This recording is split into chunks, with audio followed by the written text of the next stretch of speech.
The arena fell silent. Marcus Chen stood in the center of the blood-soaked fighting pit, his chest heaving with exhaustion. The massive body of Jathic lay at his feet, the alien's purple blood mixing with the red sand beneath them. For 20 brutal minutes, Marcus had fought for his life. And now, finally, it was over. The crowd of 10,000 aliens stared down at him from the towering seats above, their faces showing shock and disbelief. A human had just killed one of the wealthiest nobles on planet Sather. Marcus looked at his hands. They were shaking, covered in cuts and bruises. His prison uniform hung in tatters on his body. He had one. He was supposed to be free now. That was the deal. The arena announcer's voice boomed across the stadium, breaking the heavy silence. By the ancient laws of Sather, the victor claims all possessions of the defeated. Marcus nodded, breathing hard. He did not care about money or property. He just wanted to go home. Back to Earth. Back to his simple life as a cargo ship mechanic. The announcer continued, his voice echoing off the stone walls. This includes all assets, all properties, all servants, and... There was a dramatic pause. All bonded mates. Marcus's blood turned cold. Two figures emerged from the shadows beneath the noble viewing boxes. They walked slowly toward the arena floor, their heads lowered. The first was tall and elegant. Her skin was a deep blue color that shimmered under the arena lights. Her hair was long and black, flowing down her back like a waterfall. She wore expensive silk robes that marked her as nobility. This was Lyssa, Jathic's first wife. The second was younger and shorter. Her skin had a silver tone that seemed to glow softly. Her hair was white as snow, cut short around her face. She wore simpler clothing, the mark of a purchased wife. Not a political marriage. This was Kira, Jathic's second wife. Both women entered the arena and stood before Marcus, their eyes fixed on the ground. The crowd began to cheer. They thought this was part of the entertainment. Marcus stared at them in horror. No he whispered. No, no, no. The announcer smiled, a cruel expression on his reptilian face. Do you accept your claims, human, or do you forfeit all possessions of the defeated? Marcus's mind raced. He looked at the two women standing before him. They were trembling slightly, waiting for his decision. If he said no, what would happen to them? A guard leaned close to Marcus and spoke in a low voice. If you refuse, they become unclaimed property. They will be sold at auction tomorrow, probably to someone much worse than Jathic. Marcus felt sick. He had come to this planet 6 months ago. His cargo ship had been attacked by space pirates near the Andromeda Relay. The crew was killed.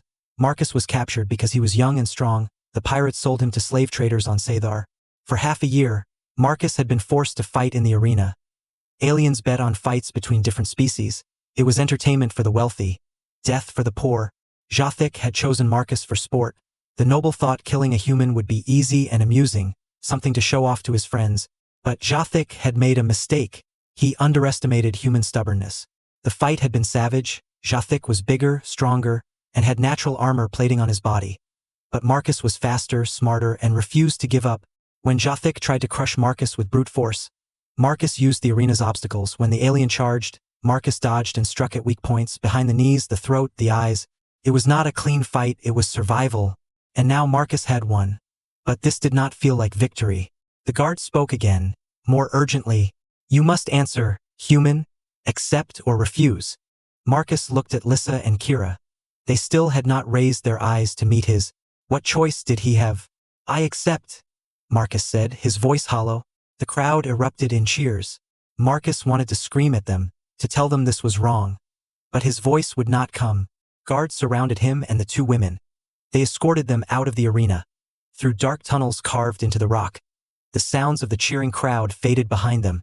They emerged into bright sunlight. A luxury transport vehicle waited for them. It was black and sleek, clearly expensive. This belongs to you now, master, a small alien servant said, bowing low. Marcus climbed inside. Lyssa and Kira followed silently. The vehicle lifted off the ground and began moving through the city. Marcus stared out the window at the towering buildings and flying ships. This alien world had become his prison. After 20 minutes, they arrived at a massive mansion on the outskirts of the city. It sat on top of a hill, overlooking the ocean. The building was enormous, with golden walls and crystal windows. Jathic's home. Lyssa spoke for the first time.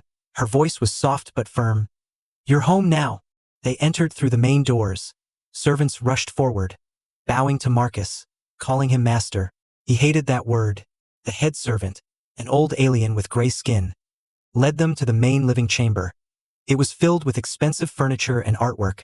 "If Master wishes, I can prepare the evening meal," the servant said. Marcus shook his head. "Just leave us alone for a while." The servants bowed and left quickly. Marcus, Lyssa, and Kira stood in the enormous room. Silence stretched between them. Finally, Marcus turned to face the two women. "I don't know what to do," he said honestly. "I never wanted this, I just wanted to survive." Lyssa raised her eyes to look at him for the first time. They were a striking violet color. "What happens now is your choice," she said simply. "We are your property under Sci-Fi law." Kira's silver eyes also lifted to meet his. "You may do with us as you wish, Master," she added, her voice barely above a whisper. Marcus felt anger rising in his chest. "I'm not your master," he said firmly. "I don't believe in owning people." Both women stared at him, confusion clear on their faces. "Then what are we?" Lyssa asked. Marcus ran his hand through his dirty hair, exhausted and overwhelmed. "I don't know yet," he admitted. "But I'll figure something out, I promise." He looked around the luxurious mansion, at the two beautiful alien women standing before him, at the life he never asked for. "What have I done?" Marcus whispered to himself. Outside, the twin suns of Sathar began to set, casting long shadows across the room. This was only the beginning.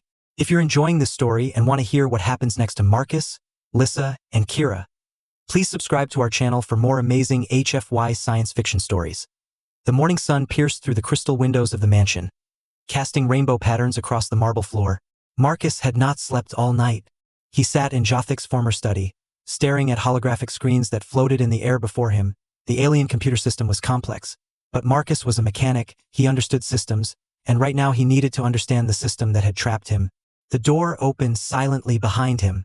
Marcus turned to see Lyssa entering the room. She wore a simple white gown. Her blue skin seemed to glow in the morning light.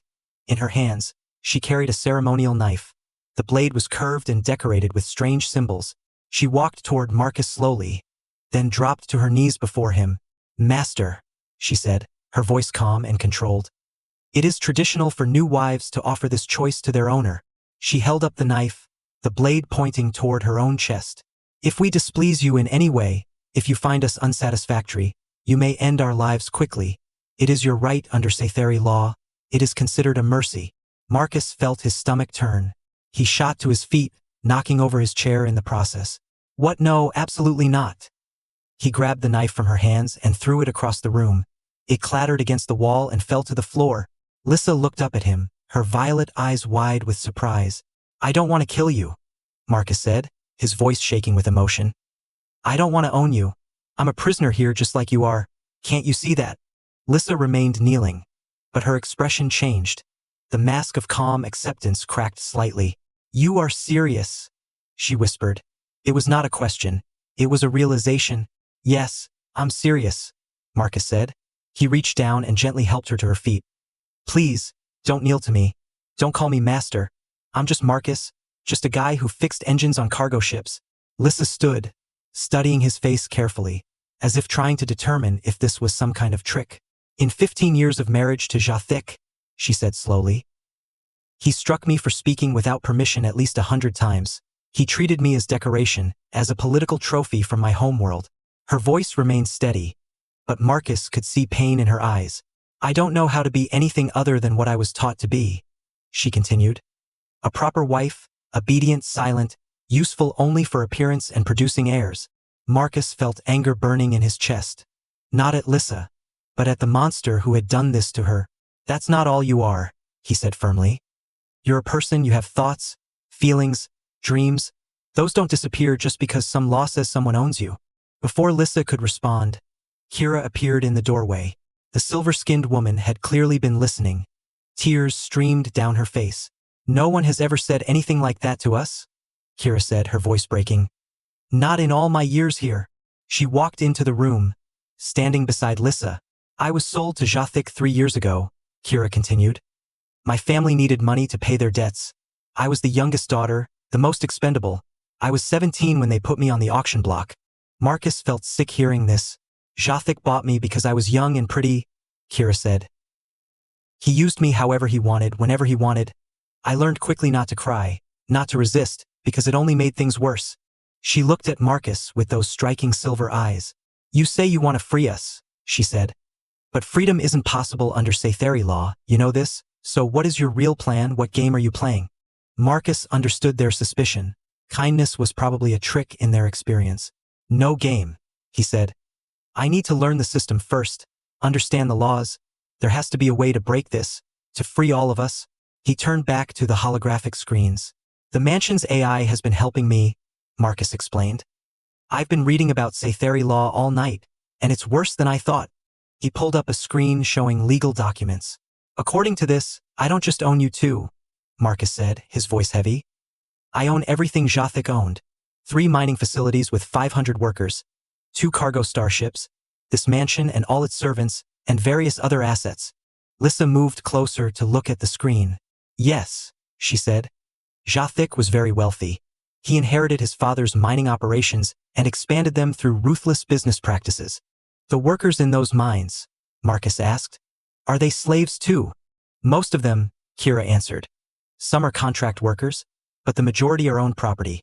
Jothic treated them terribly. There were accidents all the time, he didn't care. Slaves were cheaper than safety equipment. Marcus felt rage building inside him. And if I try to free everyone, he asked, what happens? Lyssa pulled up another legal document. Sci-Fi law prevents mass emancipation, she explained. If you declare all your property free, the government seizes it under the Abandoned Property Act. Then everything goes to auction, the workers, the ships, us, we all get sold separately to whoever bids highest. That's insane, Marcus said. That's Sathar, Lyssa replied simply. A soft chime sounded from the mansion's communication system. Master Marcus, the AI's voice announced. You have a visitor, Lord Kravik. He says it is urgent business. Marcus looked at Lyssa and Kira. Who is Lord Kravik? He asked. Lyssa's expression darkened. Trouble, she said. He was Jothic's lawyer and business advisor. Very dangerous, very cunning. Should I send him away? Marcus asked. No, Lyssa shook her head. That would be suspicious. Nobles always meet with their advisors. You must act normal, at least in public. Kira quickly moved to a cabinet and pulled out expensive robes. You need to look the part, she said. Wear these. 10 minutes later, Marcus sat in the formal receiving room, wearing robes that cost more than his old cargo ship. Lyssa and Kira stood behind his chair, silent and obedient, playing their roles. Lord Kravik entered. He was a thin alien with green-scaled skin and 4 arms. His eyes were sharp and calculating. Congratulations on your victory, Master Marcus, Kravik said, his voice smooth and oily. Quite impressive for a human. Thank you, Marcus said carefully. Kravik sat down without being invited, a show of disrespect that Marcus noticed. I come with business propositions, Kravik continued, and legal matters that require your immediate attention. He pulled out a data pad. First, there is the matter of Jothic's debts, Kravik said. He owed various creditors approximately 2 million credits.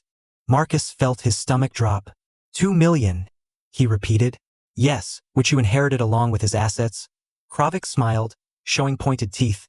However, the mining operations generate enough profit to pay these debts over time, assuming you maintain current production levels. Current production levels meant continuing to work slaves to death, Marcus realized. What if I wanted to change the operations? Marcus asked.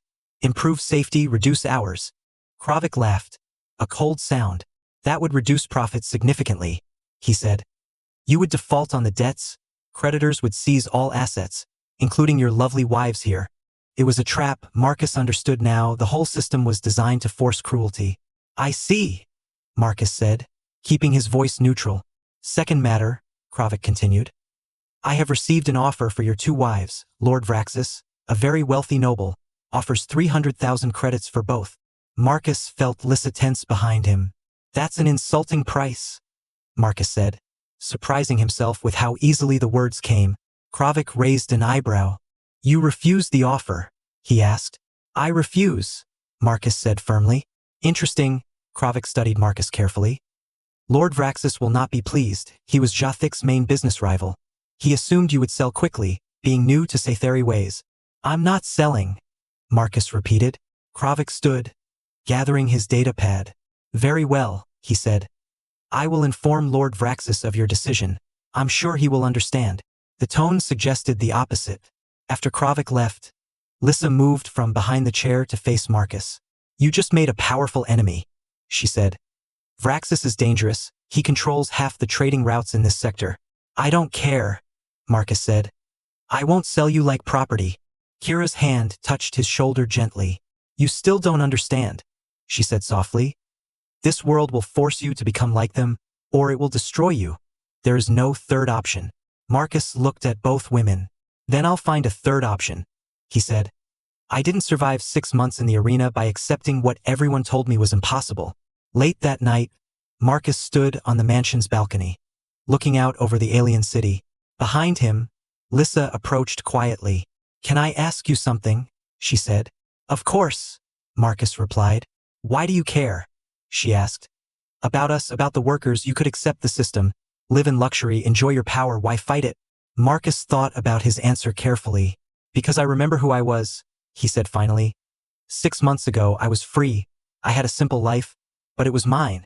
Then someone took that from me, made me a slave, forced me to kill to survive. He turned to face her. I won't become the thing I hate, Marcus continued.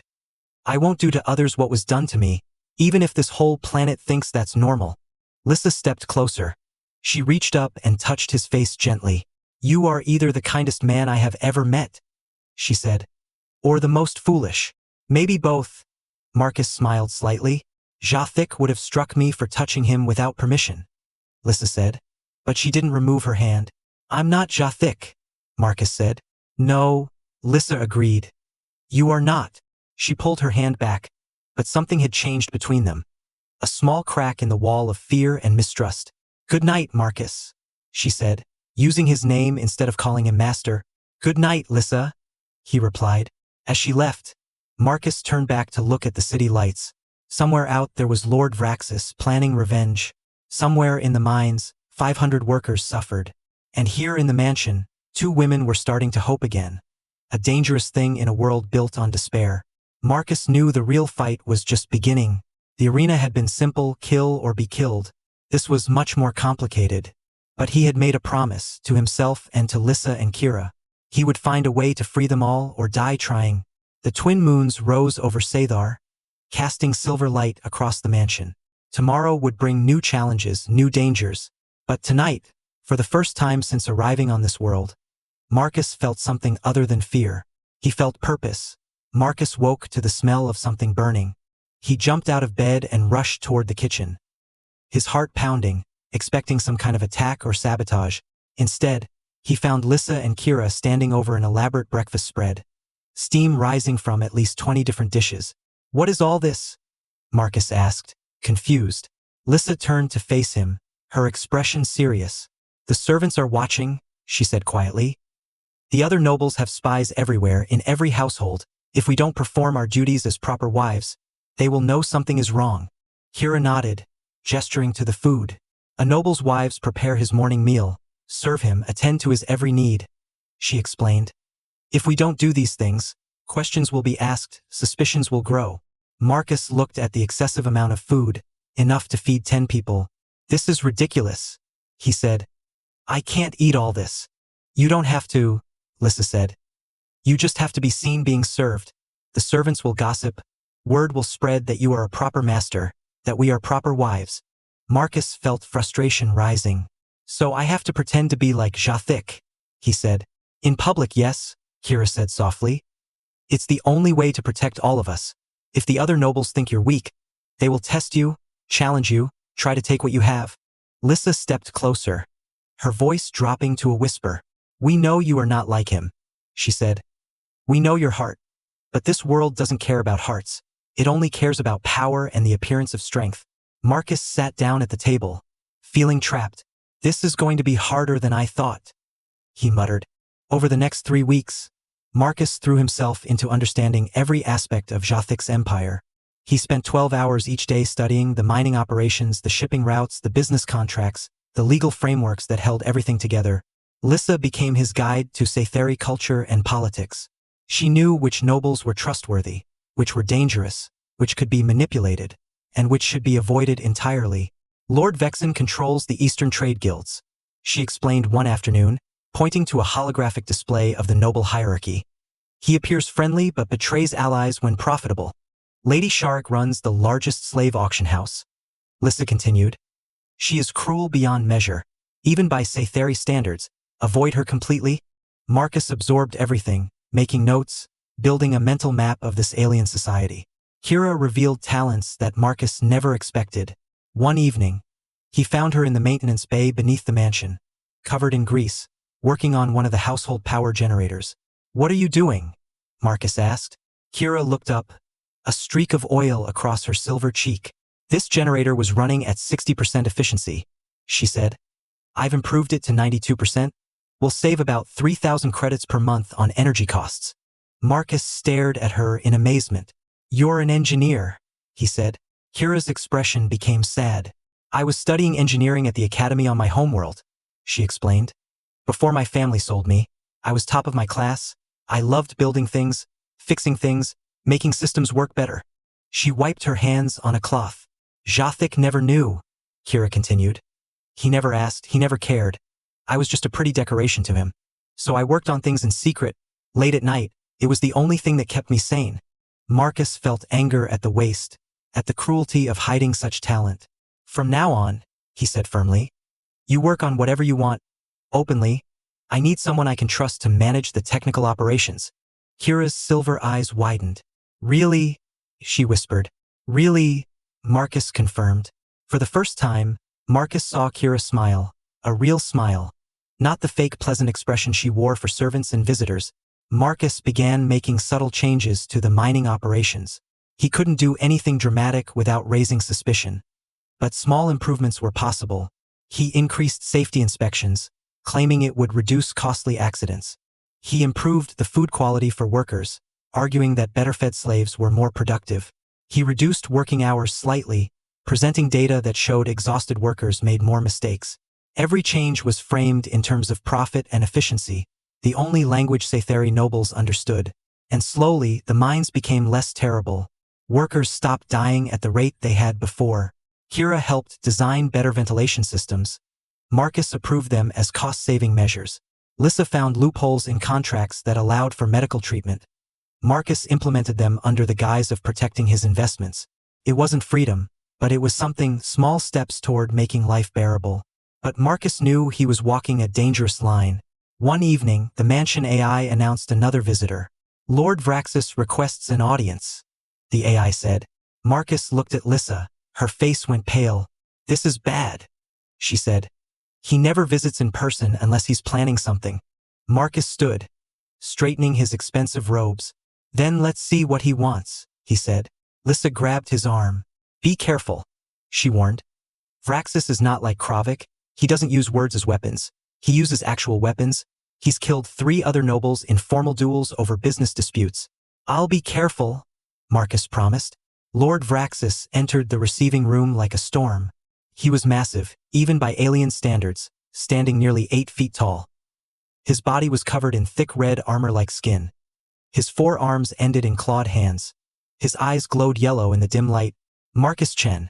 Vraxis's voice was deep and rumbling. The human who killed Jathic?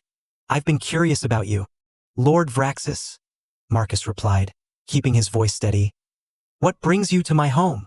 Vraxis laughed, a sound like rocks grinding together. Your home, he repeated mockingly.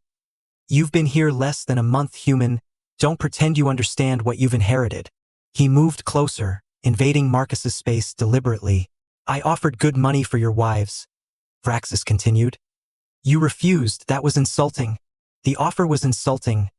Marcus shot back, surprising himself with his boldness. Vraxis's eyes narrowed. Brave words for someone who barely survived one arena fight, he said. Do you know how many opponents I've killed? 47. I've been fighting for 20 years. Marcus forced himself not to step back. Is there a point to this visit? He asked. Or did you just come to threaten me? Vraxis smiled, showing rows of sharp teeth. I like you, human, he said. You have spirit, so I'll give you a choice. Sell me your mining operations for a fair price. Keep the wives if you want. Keep the mansion. Just give me the mines. And if I refuse, Marcus asked, Then I'll challenge you to a formal duel, Vraxis said simply. Winner takes everything, loser dies. It's legal, it's traditional, and I always win. The room felt suddenly colder. I need time to think, Marcus said. You have 3 days, Vraxis replied. After that, I'll assume your answer is a challenge, and I'll accept. He turned to leave, then paused. Oh, and human, Vraxis added. I've been watching your changes to the mining operations, safety improvements, better food, reduced hours, very interesting. Marcus's blood ran cold. You're making the other nobles nervous, Vraxis continued. They worry you're setting a bad example, treating slaves too well, giving them ideas. We can't have that. He left without another word. After he was gone, Lyssa and Kira rushed into the room. We heard everything, Lyssa said, her voice shaking. Marcus, you can't fight him, he'll kill you.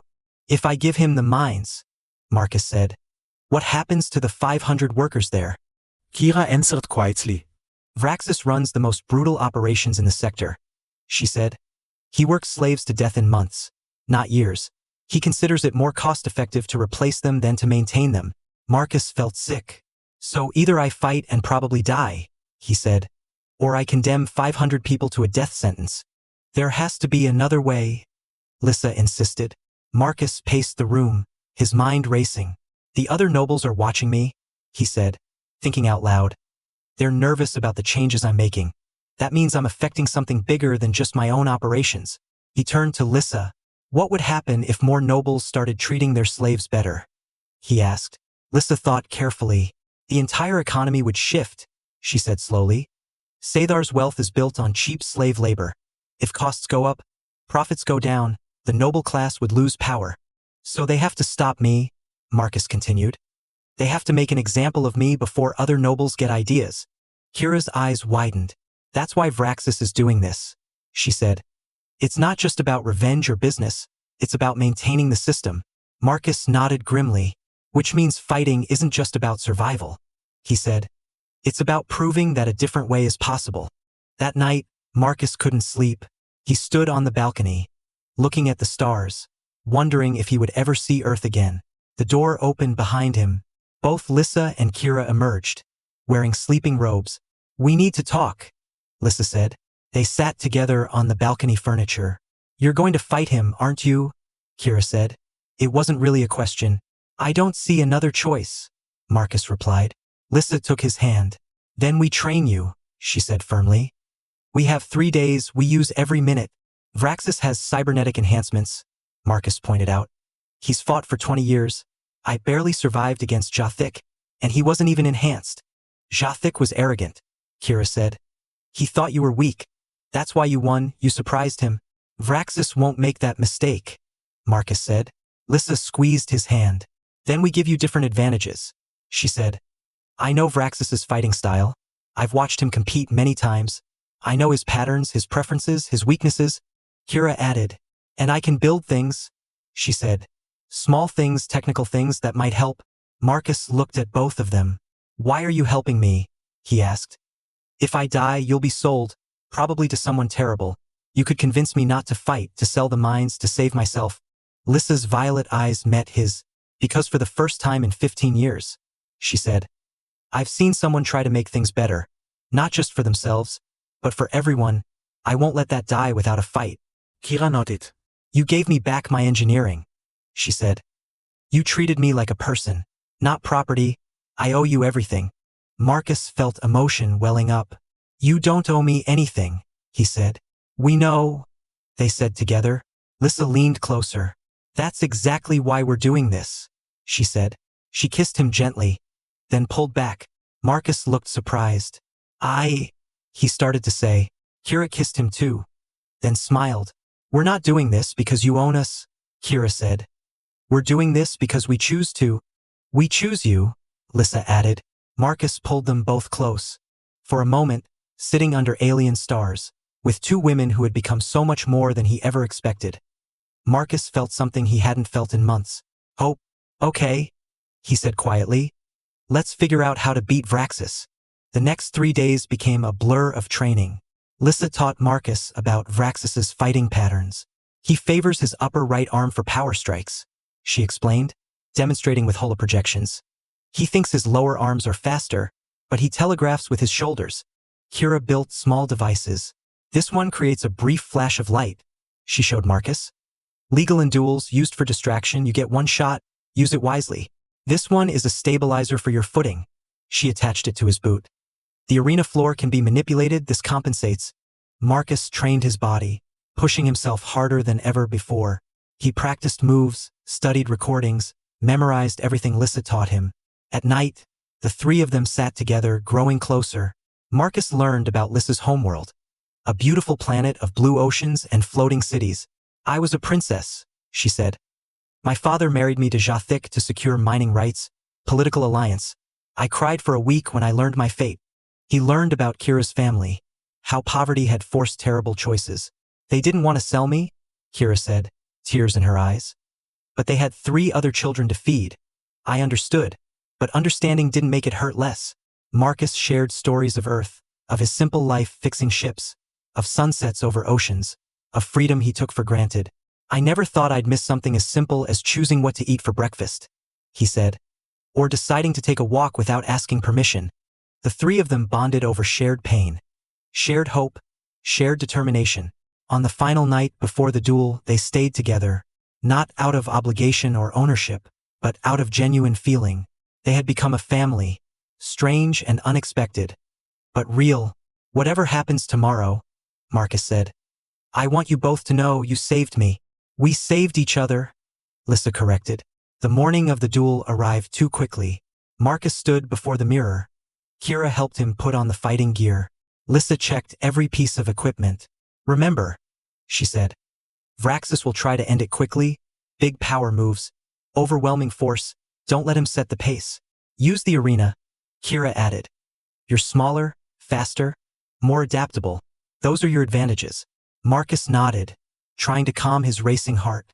A transport arrived to take them to the arena, the same arena where this all began. As they flew over the city, Marcus looked at Lyssa and Kira. If I don't make it, he started. Don't, Lyssa interrupted. Don't say goodbye. Say I'll see you soon. Marcus smiled slightly. I'll see you soon, he said. See you soon, they replied. The arena loomed ahead, massive and terrible. Thousands of aliens filled the seats, eager for blood and entertainment. Marcus stepped out of the transport. The crowd roared when they saw him. The human who killed Jathic was about to face an even greater challenge. Across the arena floor, Lord Vraxis waited, his massive form silhouetted against the bright lights. Marcus walked forward, each step feeling heavy. This was it. Win and maybe change things. Lose and condemn everyone he cared about to suffering. No pressure, Marcus thought darkly. He entered the fighting circle. Vraxis grinned at him, confident and cruel. Ready to die, human? The massive alien asked. Marcus took a fighting stance, remembering everything Lyssa taught him, everything Kira built for him, everything he was fighting for. Ready to try, Marcus replied. The arena announcer's voice boomed. Let the duel begin. The arena floor trembled as Vraxis took his first step forward. Marcus could feel the vibration through his boots. Even with Kira's stabilizers, the sheer size difference was terrifying. Vraxis stood 8 feet tall. His body was a mass of muscle covered in thick red armor-like skin. His 4 arms flexed, each one capable of crushing bones. Marcus was 6 feet tall, lean from months of poor prison food. His only advantage was speed and desperation. The crowd of 10,000 aliens cheered and screamed, their voices creating a deafening wall of sound. Marcus scanned the arena quickly, noting the obstacles placed throughout the fighting circle, pillars of stone, metal barriers, patches of sand versus solid ground. He would need every advantage the terrain could give. I'll make this quick, human, Vraxis called out, his voice carrying easily over the crowd noise. I have dinner plans tonight. He charged forward with shocking speed for someone so large. Marcus dove to the right, rolling behind a stone pillar just as Vraxis's upper right fist smashed into where he had been standing. The ground cracked from the impact. Marcus's heart hammered in his chest. One hit like that and the fight was over. Vraxis laughed. A deep rumbling sound. Running already, he taunted. I thought humans were supposed to be brave. Marcus ignored the words. He circled around the pillar, keeping it between himself and his opponent. Lyssa's voice echoed in his mind from their training sessions. He wants you angry. Wants you to make mistakes. Stay calm. Stay focused. Vraxis moved around the pillar, his yellow eyes tracking Marcus like a predator. Your wives are watching, Vraxis said, pointing to the noble viewing boxes. I wonder which one I'll take first after you're dead. The blue one is elegant, but the silver one is exotic. Marcus felt rage flare in his chest, but he pushed it down. Don't take the bait, he told himself. Instead of responding, Marcus suddenly reversed direction, sprinting toward Vraxis instead of away. The alien's eyes widened slightly.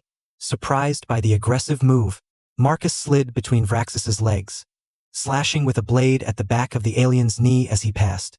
The blade scraped against the armor-like skin but didn't penetrate. Vraxis spun faster than Marcus expected, his lower left arm swinging in a wide arc. The blow caught Marcus in the ribs, sending him flying across the arena. Marcus hit the ground hard, rolled, and came up gasping for air. Pain exploded in his side, at least 2 ribs cracked. The crowd roared its approval.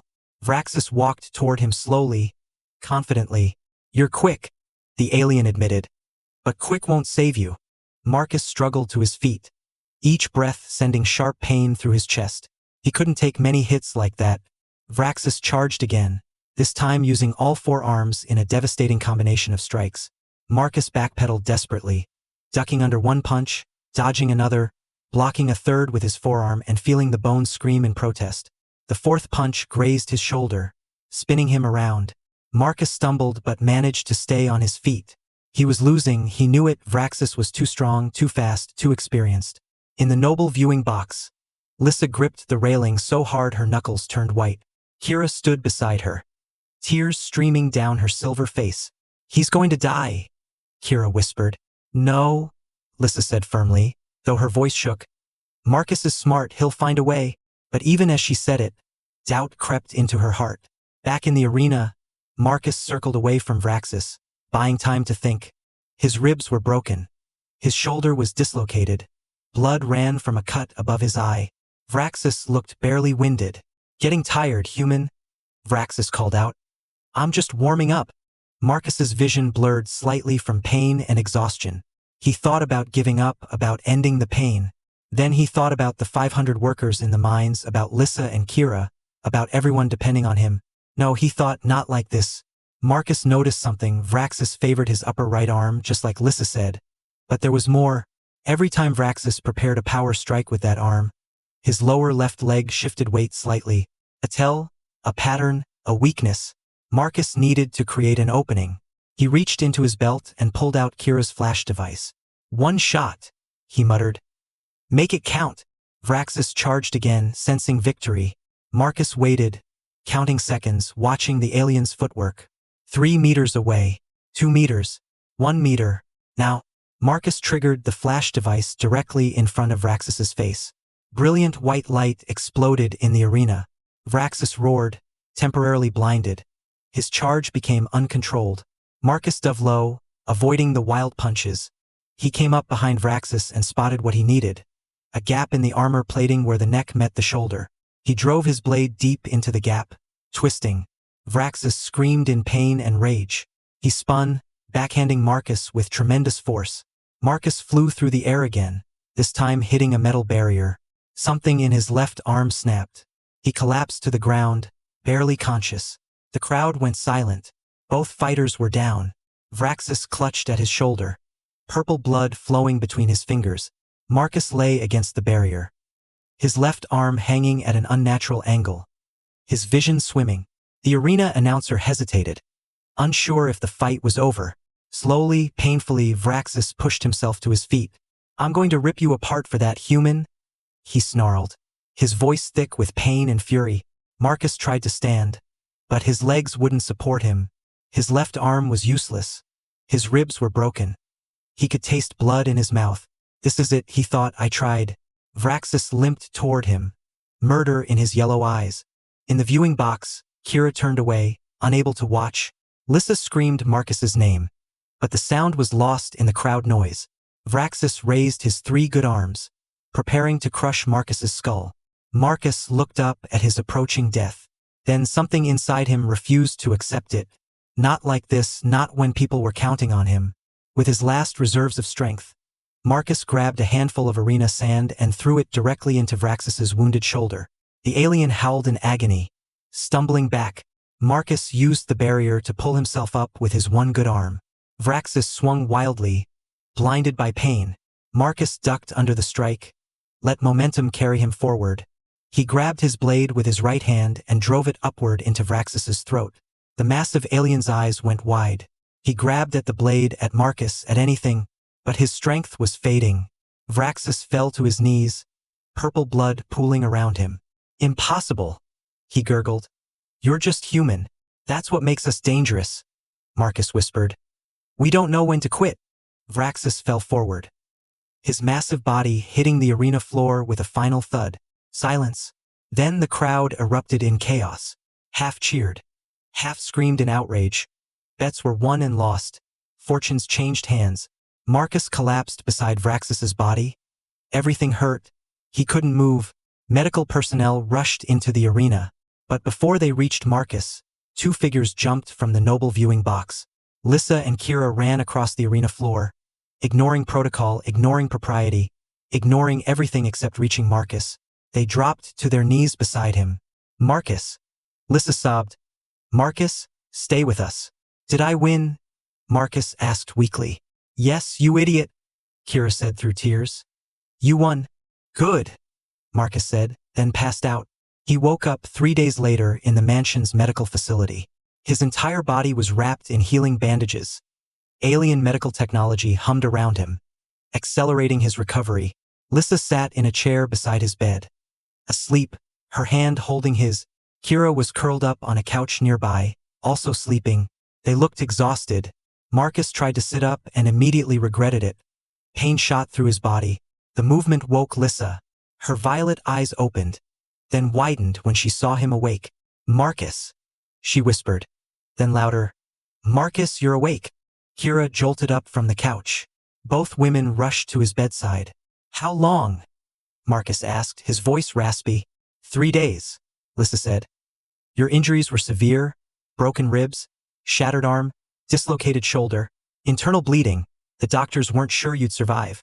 "But I did," Marcus said. "Barely?" Kira said, her voice stern. "Don't ever scare us like that again." Marcus smiled weakly. "I'll try not to get into any more death matches," he promised. A knock at the door interrupted them. The mansion AI spoke. "Master Marcus, you have multiple visitors. The Council of Lords requests your presence when you're able. Lord Kravik wishes to discuss your new holdings. And there are approximately 50 other nobles waiting to speak with you." Marcus groaned. "Vraxus's estate," Lyssa explained. "You claimed it when you killed him, all his properties, his ships, his businesses, everything." "How much?" Marcus asked. "Enough to make you one of the 20 wealthiest nobles on Sathar," Kira said. Marcus closed his eyes. "That's not what I wanted," he said. "We know," Lyssa said gently. "But it's what you have now. The question is what you'll do with it." Before Marcus could answer, the door opened. Lord Kravik entered, flanked by 2 other aliens Marcus didn't recognize. "Congratulations on your victory, Master Marcus," Kravik said, his voice oily as always. "Quite the upset. The betting houses are still in chaos." "What do you want, Kravik?" Marcus asked tiredly. "The Council of Lords has requested your appearance," Kravik said. "They wish to formally recognize your new status and," he paused dramatically, "discuss certain concerns." "Concerns?"